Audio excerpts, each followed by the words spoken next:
Ya, entonces vamos a empezar al tiro. Nos quedamos acá la clase pasada, ¿se acuerdan? Y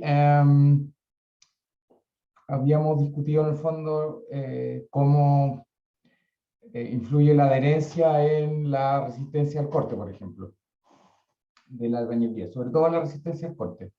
Obviamente también a la resistencia en tracción. Ahora, como cultura general, también les voy a presentar cómo se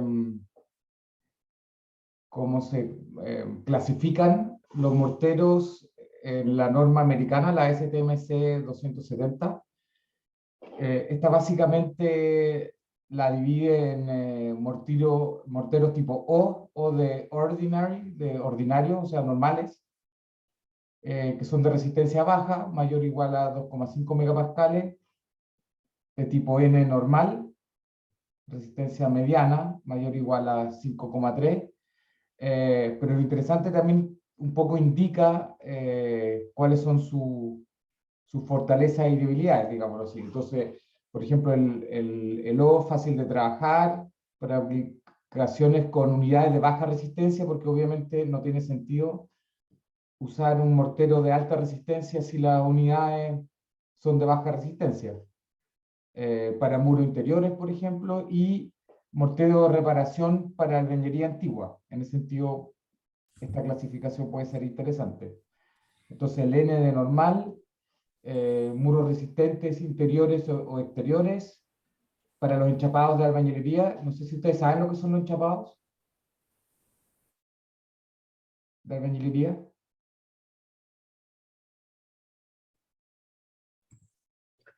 Es como un revestimiento.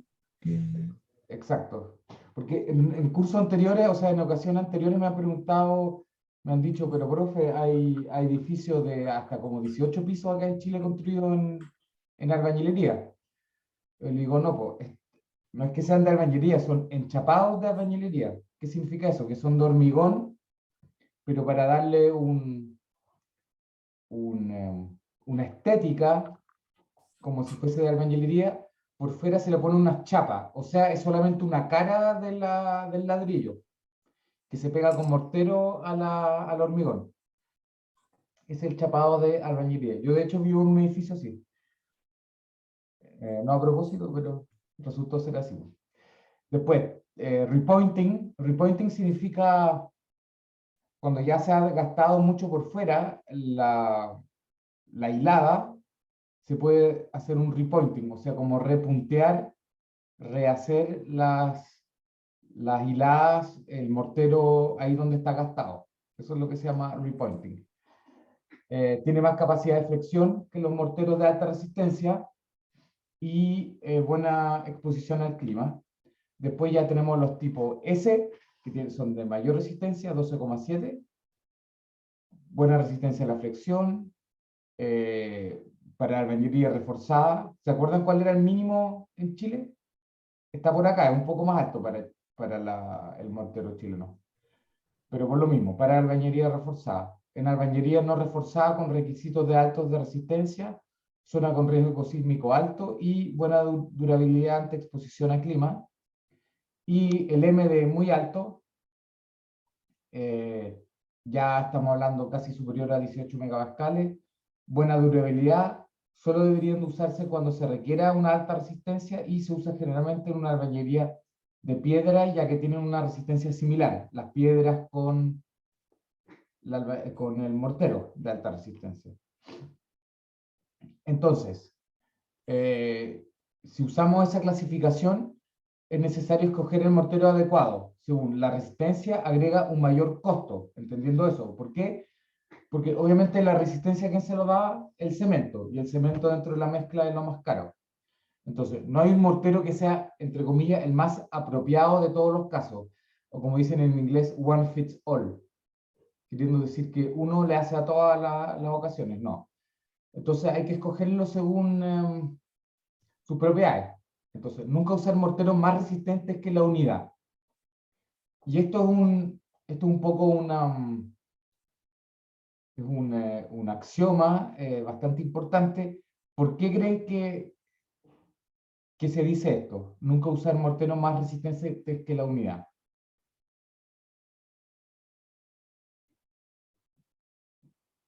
¿Cuál es la lógica detrás de este dicho?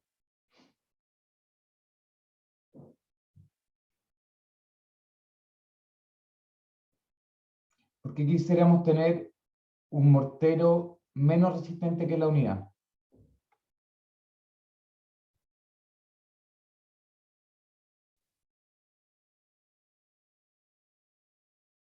Bueno, muy fácil.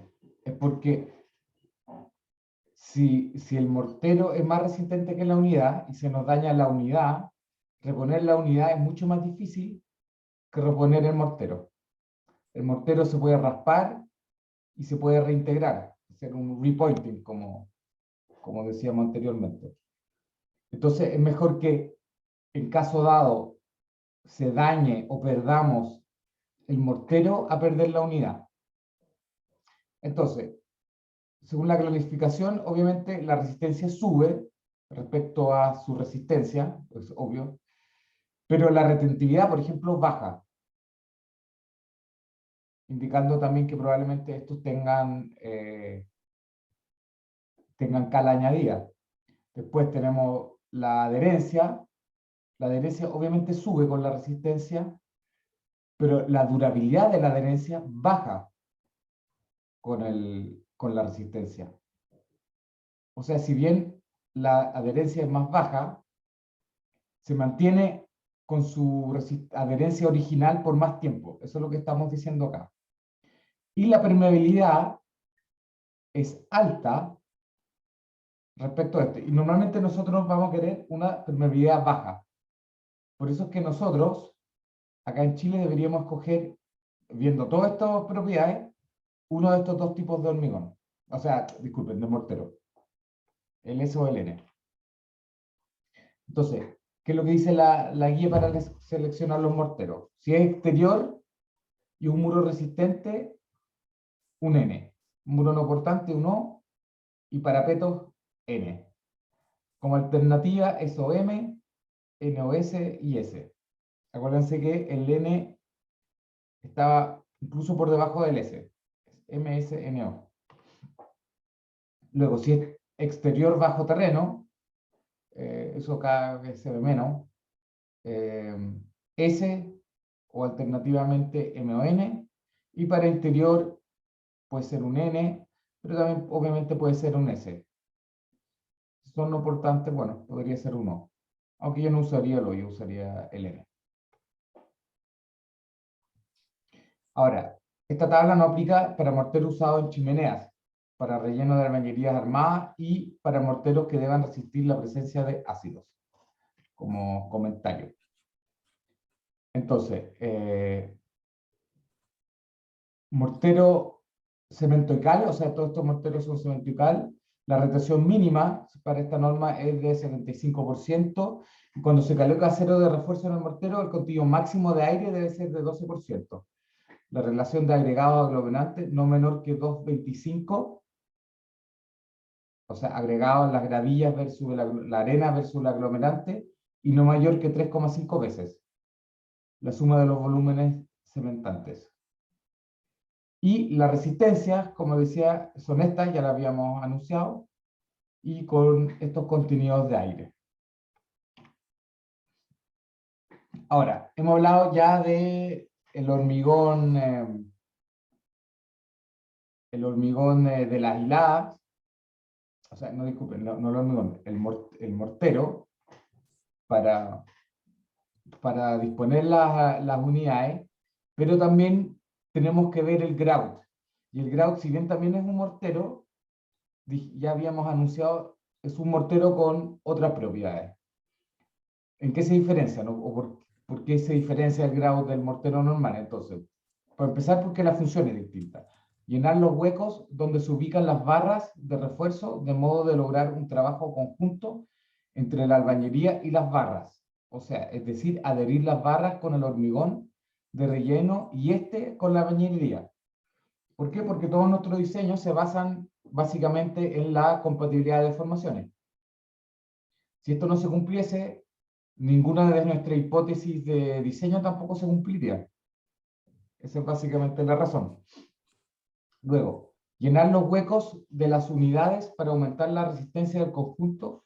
Esto ocurrirá mientras el porcentaje de huecos de las unidades es alto y el relleno se efectúe en forma completa, o sea, en todos los huecos que tengamos, los huecos grandes. Con o sin barra de refuerzo.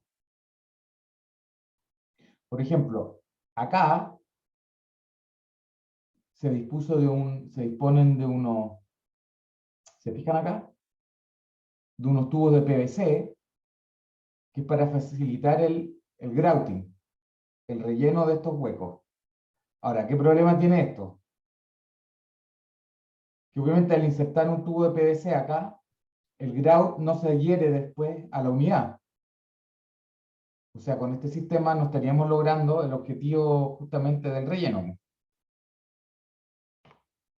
Entonces, la composición va a siempre ser cemento, arena, gravilla y agua. Acá pocas veces se ve, acá ustedes no necesitan agregar cal, porque este mortero necesita ser, no necesita tener una trabajabilidad, en el sentido como lo tienen los morteros de las hiladas, porque es solamente de relleno, uno solamente lo vierte. Entonces, más bien, tiene que ser más fluido, más que trabajable. Y el grout convencional que se recomienda usar debería tener más o menos este descenso, que es aproximadamente entre 10 y 22 centímetros, con el cono de Abrams. Entonces el mortero, como lo ven, es bastante menos fluido que lo que es un grout de relleno. Entonces tenemos clasificación. El hormigón de relleno se clasifica especialmente dependiendo de la presencia de áridos gruesos, como grout fino, grout grueso y morteros de juntas fluidificados. Entonces, sobre todo vamos a estar en la presencia de un grout fino o un grout grueso dependiendo de sus áridos. Y acá el enfoque también en gravilla. O sea, también se le permite tener áridos un poco más grandes que los morteros de pega, de las juntas. Entonces, ¿cuáles tienen que ser sus cualidades? Tiene que tener la resistencia adecuada y la fluidez, como yo decía, más que la trabajabilidad. Entonces, aspectos que deben cuidarse en su preparación. Bueno, como les decía, son de cemento, arena, gravilla, cal, puede ser, pero no es tan necesario como en el caso del mortero de pega. La dosificación, siempre es recomendable hacer mezclas de prueba y obviamente basarse también en proporciones usadas previamente. Y en obra hay que medir los materiales, prepararlos, colocarlos y proteger el curado.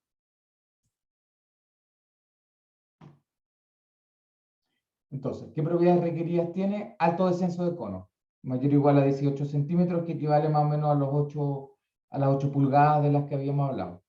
Su magnitud se ajusta de acuerdo con el tamaño de los huecos de llenar, la absorción de la unidad, las condiciones ambientales de temperatura y la humedad. Por eso que ustedes sobre todo van a tener que resguardar la relación agua-cemento y un buen llenado de huecos. Respecto a esto, normalmente los huecos son muy chicos para ingresar la sonda del vibrado, entonces normalmente o usan una sonda muy pequeña, que no siempre existe o no siempre se tiene en obra. Si no, ustedes no tienen un vibrador con esas características de disposición, lo que normalmente se hace y se ha venido haciendo tradicionalmente es varrillar. ¿Alguien sabe lo que es varillar?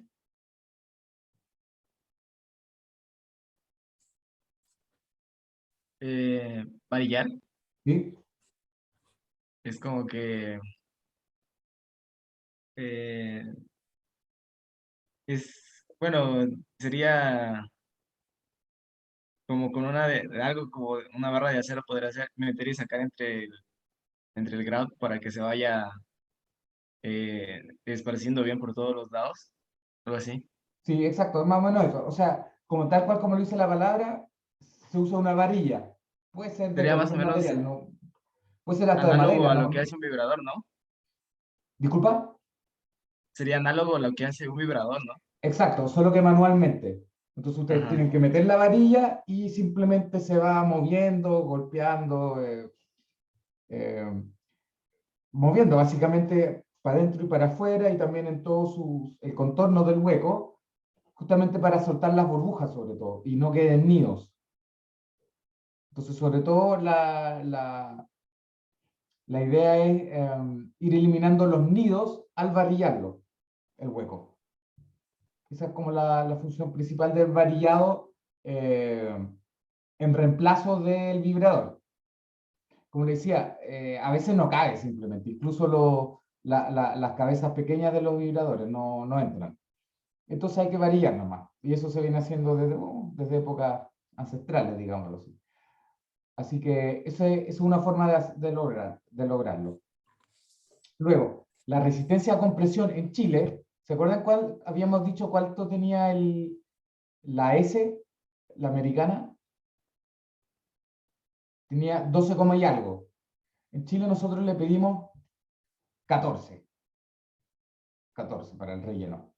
Entonces, esta propiedad es una medida de la unidad del hormigón de relleno, calidad que es determinante en la longitud de empalme de anclaje de las armaduras y en la resistencia de la albañería. Entonces, dependiendo de la dosificación, la resistencia cilíndrica varía entre 7 y 17 megapascales, valor determinado con uso de moldes no permeables. O sea, esto ya cuando vamos a la obra, obviamente a veces esto dista de lo que se especifica. Ahí hay una gran variabilidad en lo que logramos en obra. Como ejemplo también, la norma norteamericana ASI 530 recomienda que esta resistencia sea por lo menos o igual a la resistencia de la compresión especificada para la unidad, pero no menos que 14 megapascales. Disculpen. Y, disculpen, yo me confundí, no es 14, es 17. La norma 1928 establece una resistencia mínima de 7,5 megapascales determinada en la probeta cúbica, que de hecho ya no se hace. ¿Se fijan?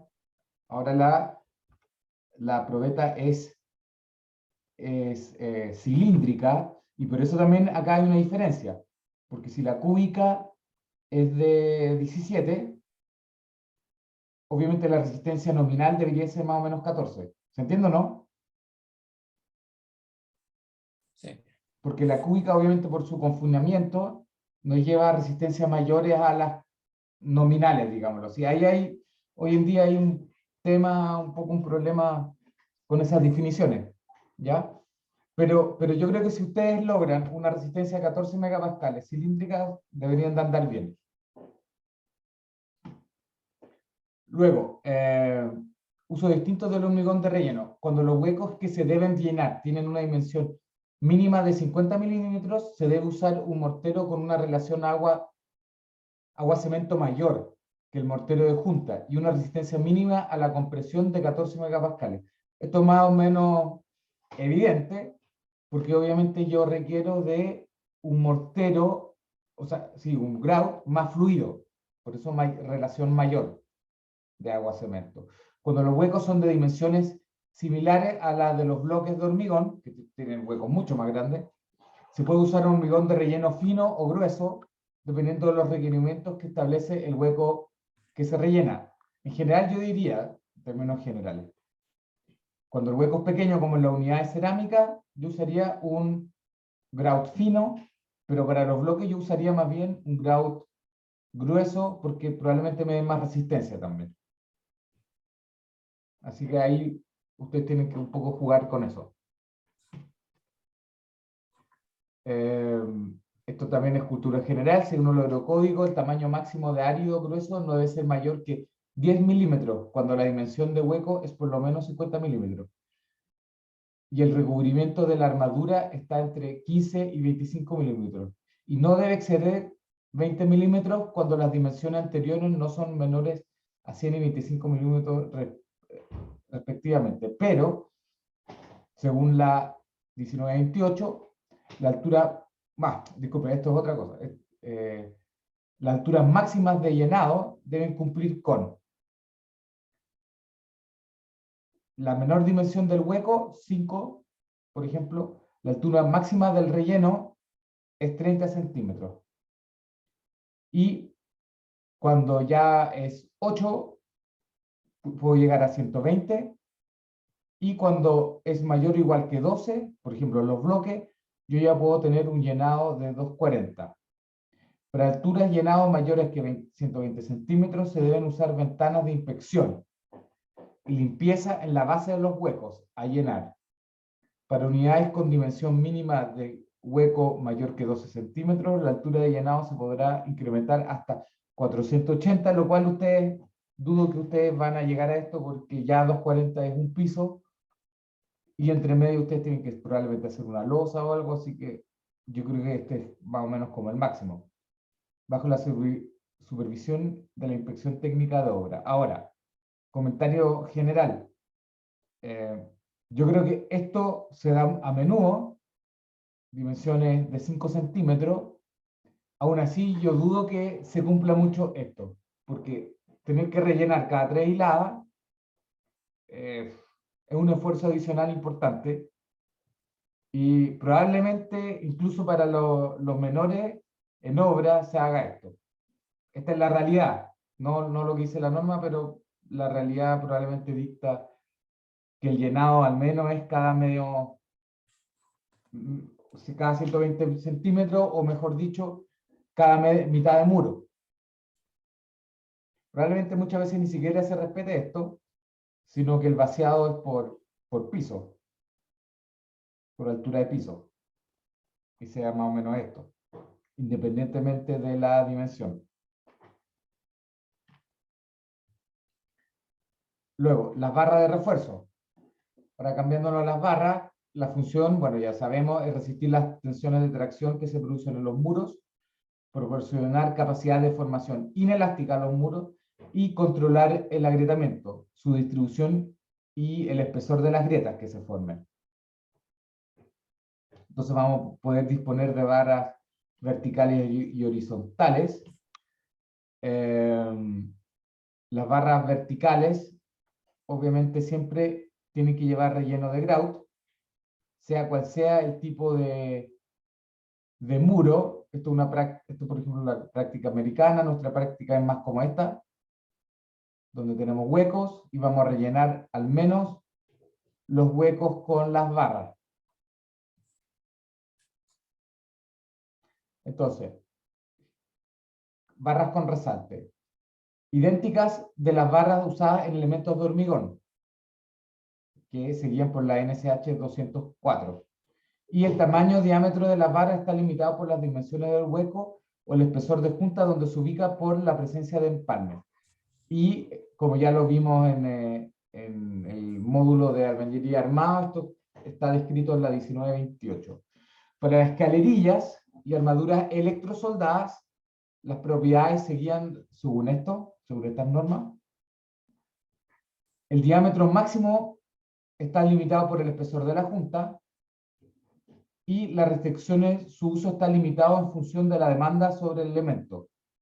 Ver NSH 2123, reconociendo un comportamiento frágil. Y esto es muy importante que ustedes entiendan. ¿Cuál es la mayor diferencia entre las armaduras con resalte y las electrosoldadas? Que en general las electrosoldadas son del acero de mayor fluencia, pero son más frágiles. Entonces, cuando ustedes usan barra electrosoldada, ustedes están usando un acero frágil, por consiguiente, lo que habíamos dicho anteriormente, capacidad de formación inelástica, obviamente se ve en entredicho.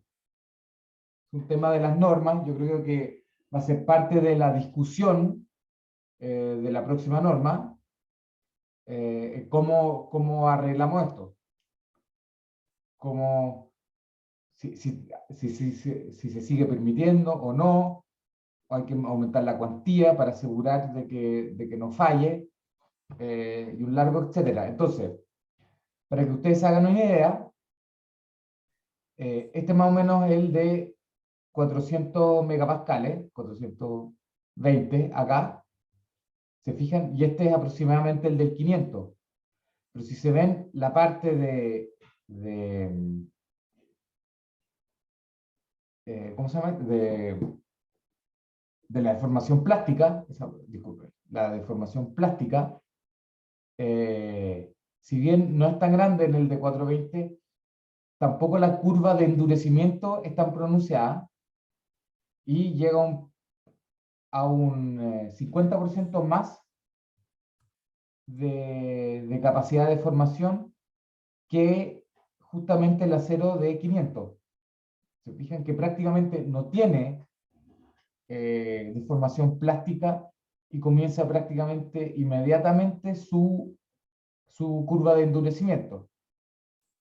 Básicamente nunca termina de tomar carga hasta que falla. Y cuando falla, obviamente se corta y es una falla frágil. Esto lo podemos observar en este ensayo, para graficarlo más aún. Y esto es un aspecto muy importante que tienen que tomar en cuenta. Cuando ustedes tienen las barras, por ejemplo, dobladas únicamente y agarradas con alambre, la capacidad de formación inelástica es mucho mayor que cuando ustedes tienen puntos de conexión mecánica mediante electrosoldado. Aunque sea muy pequeño el punto de soldadura. ¿Qué pasa? Que en estos puntos de soldadura, esto es un ensayo, por ejemplo, donde simplemente se le ¿cómo se llama esto? Se le soldó una barra transversal, se hizo un electrosoldado, y podemos observar que esas barras tienen un comportamiento mucho más frágil y tienen poca capacidad de elongación respecto a las barras normales.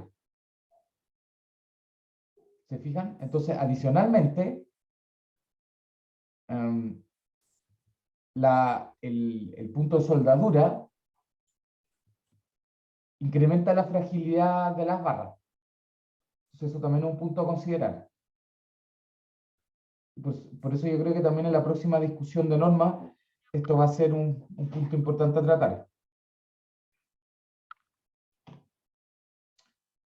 Ahora, la protección contra la corrosión.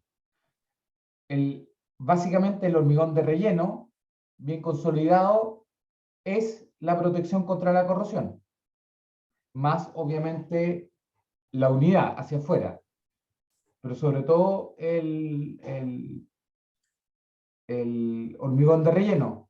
Como las dimensiones mínimas son de 5 centímetros, ustedes básicamente tienen aproximadamente 2 centímetros todavía de recubrimiento a cada lado, que coincide bastante bien con las normas de hormigón. Y eso sin considerar la unidad. Luego también las armaduras verticales y armaduras horizontales ubicadas en las juntas de mortero en eventos de armería armada deben tener esos recubrimientos, y las armaduras de los pilares y cadenas según la ASI 318, y acá en Chile también el Decreto Supremo 60. Entonces, la resistencia de adherencia característica, esto es algo que nosotros no chequeamos en Chile para las barras de acero en vía en mortero, pero la norma, el Eurocódigo 6 nos dice algo al respecto. ¿Cuál es la adherencia que deberían tener respecto al hormigón de grout, de relleno? Entonces, las barras lisas, dependiendo de este es el M, este básicamente nos dice M10 son 10 megapascales. A 14 nosotros, obviamente, acá en Chile, estaríamos usando este, y la adherencia mínima debería ser para barras lisas 1,4 y para barras con resaltes 2 megapascales. Esto es más o menos lo que deberíamos de manejar si quisiésemos ensayos de adherencia. Y ¿en qué influye también justamente lo que estamos conversando, la adherencia? Cuando nosotros hagamos o sea, no cuando hagamos, sino que cuando estemos en presencia de elementos que podrían llegar a punzonamiento. Y esto ustedes sobre todo lo van a ver en edificios antiguos. Muchas veces se disponen para amarrar los muros de estos tirantes. Pueden ser estas tipo rosetas, a veces también se ponen cruces. Y esto es para amarrar dos muros. ¿Se entiende la idea o no? Acá tienen refuerzos, o por ejemplo acá en este caso tenía un muro, o sea, no un muro, un techo, colgando de estos tirantes, acá del muro. Ahora, si estos elementos ejercen demasiada tracción, ¿qué es lo que puede pasar si la adherencia es mala? Nosotros podemos llegar a punzonar, como se ve acá, el muro. O sea, tiramos las unidades hacia afuera. Si fijan, esto es una falla muy limpia, donde simplemente falló la adherencia y salió este pedazo como bloque. Y lo mismo acá. Podemos tener entonces una falla por punzonamiento. Esto se ve sobre todo en Europa, acá en Chile hay menos, pero algún día ustedes se podrían encontrar con esto, con este tipo de refuerzo en algún edificio histórico, por ejemplo. Eso. Y con eso terminamos este módulo. A ver qué hora es, son las... Hoy estamos con tiempo.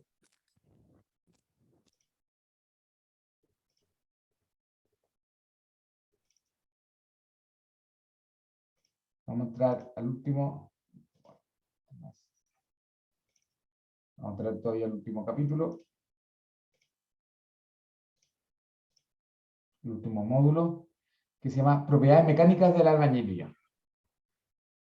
Entonces acá vamos a hablar netamente de las propiedades mecánicas. Entonces, los valores de las propiedades mecánicas de la albañilería son el producto de la interacción de los materiales componentes en su estado fresco y endurecido. O sea, la unidad, el mortero de pega y el hormigón de relleno, como resultado de un proceso de construcción, entre comillas, artesanal. Artesanal porque todavía la albañilería se construye manualmente. Por mucho que ustedes mejoren la tecnología, por ejemplo, en la elaboración del mortero o el grout, todo el proceso de armado de la albañilería sigue siendo manual, entre comillas, artesanal. Luego, de esta forma, no es recomendable determinar el valor de las propiedades mecánicas en forma indirecta, a partir de las propiedades de uno de los materiales componentes.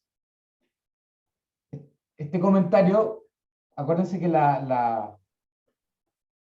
el orden lógico pues, de pasarle la materia hubiese sido pasar primero este capítulo y después pasarle el capítulo de diseño.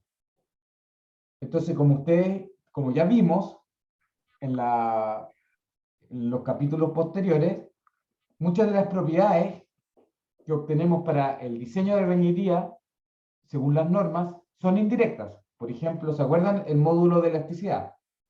Que era 700 veces el F'M. O también podíamos obtener el F'M a partir de la resistencia a la compresión de la unidad, que era 25% de la compresión de la unidad. Entonces, lo que estamos diciendo acá, obviamente, va en directo contraste con lo que hacen las normas finalmente, pero obviamente lo recomendable sería no obtenerla de forma indirecta y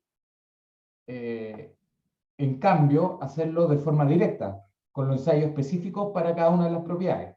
Y eso es lo que vamos a ver acá, cuáles son esas propiedades y cómo podemos obtenerlas.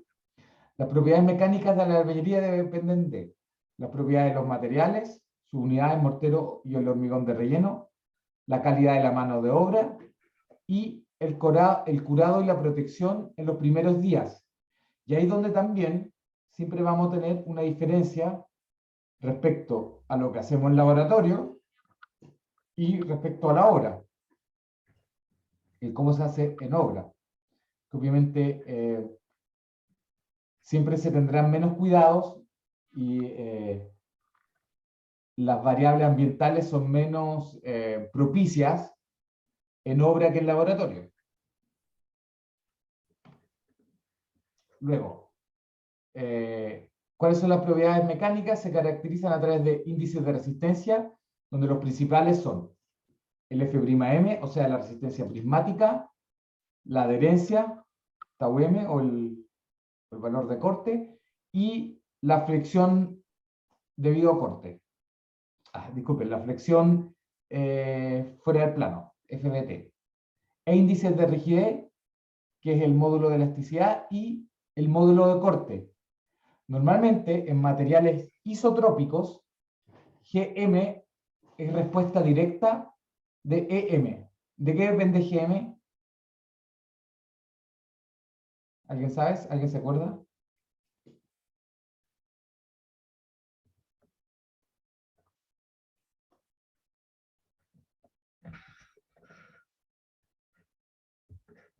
¿Cómo se define Gm? ¿En función de qué variable está Gm? ¿No era Poisson, profe? ¿De qué, disculpa? ¿Coeficiente Poisson? ¿Coeficiente Exactamente. Poisson? Exactamente. Entonces, Gm depende, por un lado, de el módulo elástico y, por otro lado, del coeficiente de Poisson. Eso es la teoría. Entonces, si el material... No sé si ya lo vimos o si lo vamos a ver. Eso no me acuerdo bien. Ya. Pero les puedo adelantar que es igual a... Si mal no me recuerdo, y si no, lo corregimos después, pero creo que era así. 1 más el símbolo Poisson es algo así. Entonces, por E. Disculpen, G. Esto es G. G igual a 1 dividido 2, 1 más Poisson por E. Pero eso solo es en el caso isotrópico. Esto obviamente para la albañilería en general no se cumple, porque la albañilería no es un material isotrópico y por ende también el corte, el módulo de corte deberíamos de obtenerlo directamente en un ensayo y no simplemente suponer que es isotrópico, como por ejemplo el caso del hormigón. Entonces, las probetas con las cuales se determinan estos índices deben construirse reproduciendo las condiciones y calidad de los materiales y mano de obra que se usarán efectivamente en la construcción. Desde este punto de vista se debe tener en cuenta el tipo de mortero, el tipo de la unidad, el espesor y el trabajo de las juntas y el relleno de los huecos. Entonces, las propiedades mecánicas de algunos de los tipos de albañilería más usados en la zona central de Chile fueron determinados en un programa experimental realizado a principios de los años 80 del siglo pasado, resaltando el siglo pasado, o sea, esto ya es historia, digámoslo así. No ha habido otro estudio para verificar si ha habido cambios significativos de estas propiedades considerando los materiales que actualmente se encuentran en el mercado nacional. En términos generales, debe considerarse que la variabilidad de las propiedades mecánicas es elevada en el caso de la albañilería, y no solo en la albañilería construida con unidades de producción artesanal, sino que incluso con aquellas producidas industrialmente. Y el llenado completo de los huecos produce una homogenización del material, cuando el porcentaje de los huecos representa un volumen importante del volumen de la unidad, o sea, el 50% más. Yo me quiero detener acá porque esto no ha habido otro estudio. Espero ya poder cambiarlo para el próximo año, porque en estos últimos 2 años ha habido un estudio, que es el estudio conducido por el profesor Cristian Sandoval de la Universidad Católica, en la cual han ensayado numerosos muros y tipos de albañilería, y con lo cual estaríamos, ¿cómo decirlo?, actualizando nuestra base de datos que tenemos disponible de programas experimentales, y en base a la cual también se va a discutir la nueva propuesta de norma. De hecho, a mí me llegó hoy una invitación, ¿cómo es? Para leerlo tal cual como es. Me llegó una invitación para conformar el comité asesor de la norma 1928. O sea, ya el próximo año, el 2022, estaremos discutiendo la actualización, la nueva norma 1928, yo supongo que ustedes como estudiantes han escuchado hablar anteriormente de, muchas veces las normas no cambian, pero yo creo que esta norma en particular, y en esta ocasión va a cambiar y muchísimo.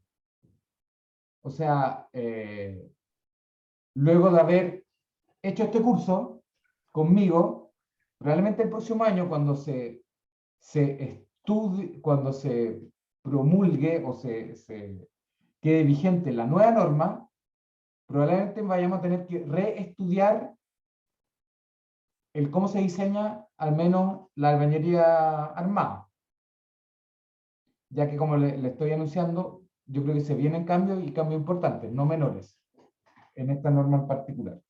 ¿Y por qué se venden cambios mayores? Justamente porque los datos que tenemos son muy antiguos respecto a cómo estamos construyendo hoy en día y las resistencias que estamos manejando hoy en día. Para mejor o peor, pero al menos vamos a actualizarla según nuestra realidad actual. Entonces, resistencia a la compresión, que es la resistencia prismática, o también, como se le llama, la resistencia no confinada. ¿A qué es lo que apela decir resistencia no confinada? Es, por decirlo así, hacer el símil con el hormigón entre la probeta cúbica y la cilíndrica. O sea, sacar de la ecuación el confinamiento mismo que puede tener una probeta. En el caso de la albañilería sería la resistencia prismática. Entonces, ¿cuál es el uso del índice? En el cálculo de la capacidad resistente de los muros. Este parámetro es probablemente el más importante o el más usado para diferenciar calidades de albañilería. O sea, una albañilería, su calidad se define por este parámetro. Aunque haya muchos más parámetros importantes, este, por decirlo así, el alma mater, el valor principal. A través de este nos vamos a guiar, vamos a comparar una albañilería de la otra. Así se hace y así es en general. Entonces, ¿cuál es el uso del índice? El cálculo de la capacidad resistente de los muros, en la albañilería armada, resistencia a la compresión axial, resistencia a la compresión por flexión, y la resistencia al corte de la albañilería armada, ya que es función de la raíz de F', ¿se acuerdan? Eso ya lo vimos. Y en la albañilería confinada, se usa para la compresión axial y la compresión por flexión. O sea, dicho de otra forma, la compresión por flexión se obtiene indirectamente a través del F'.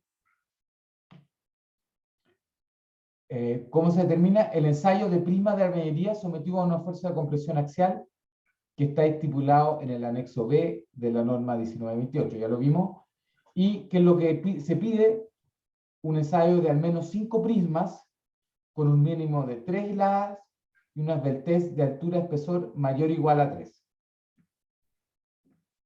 Y las ecuaciones empíricas, o sea, si no lo hacen a través de ensayos, ustedes van a tener que obtenerlo a través de ecuaciones empíricas. ¿Cómo se hace? La determinación la hacemos en la 1928, a través de, por ejemplo, ya les adelantaba, el valor a la compresión de la unidad, FP.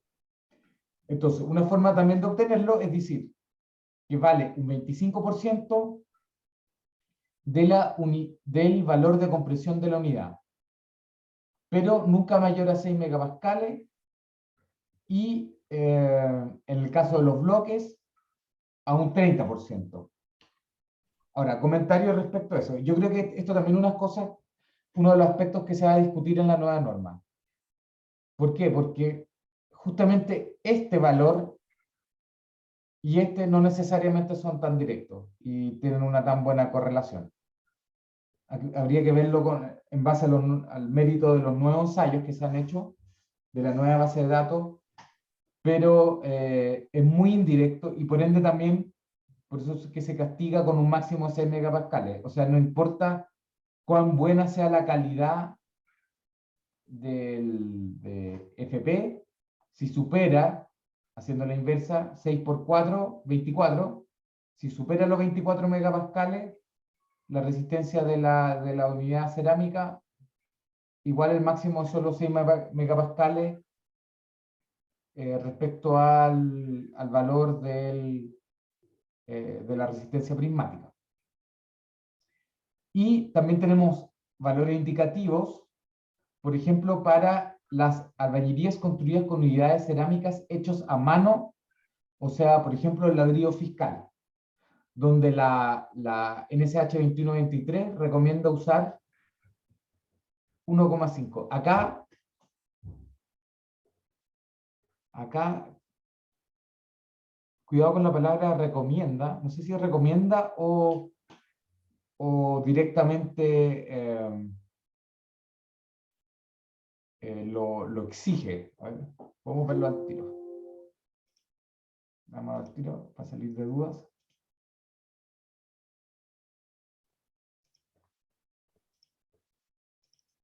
Tenemos la 2123 y yo sé que en su anexo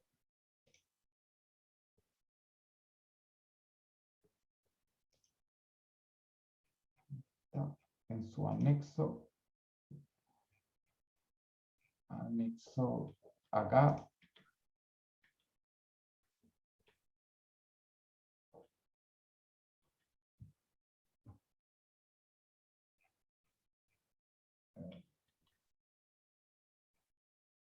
ladrillos cerámicos artesanales, acá lo tienen.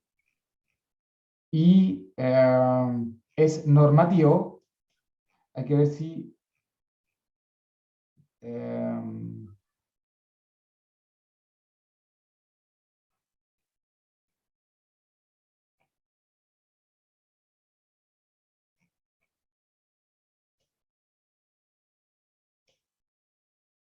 como es de 4, por 0,25 les da 1. Por eso que es 4, pero eso es para es normativo, así que en verdad acá debería de ser, en vez de recomienda, debería decir exige. Voy a cambiarlo. Voy a fijarme bien. Luego, ¿cómo se hace el ensayo prismático? En prensas. Ustedes tienen que tener una prensa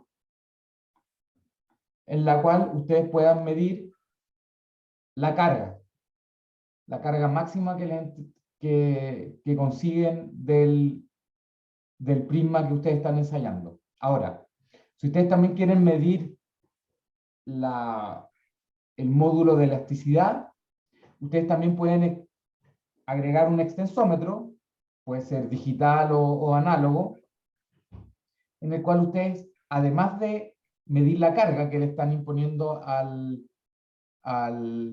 prisma, pueden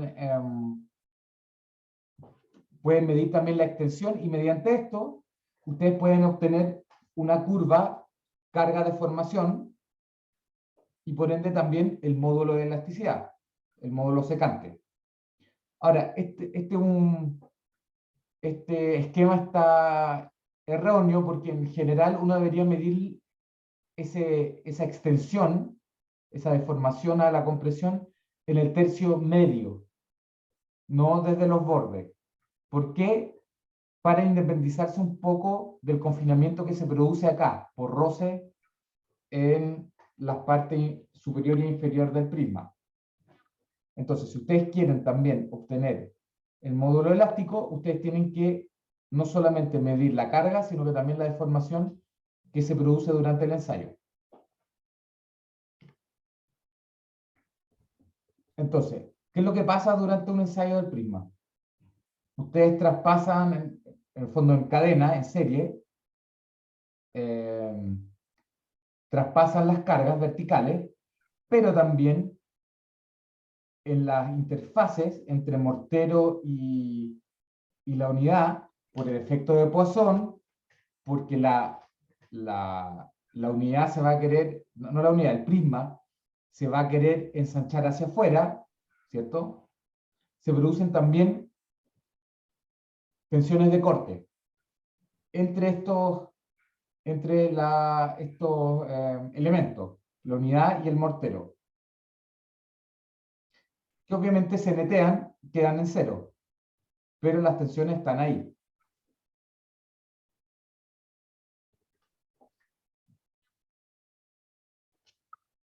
Ya son casi la 1. Vamos a dejar la clase de hoy hasta acá.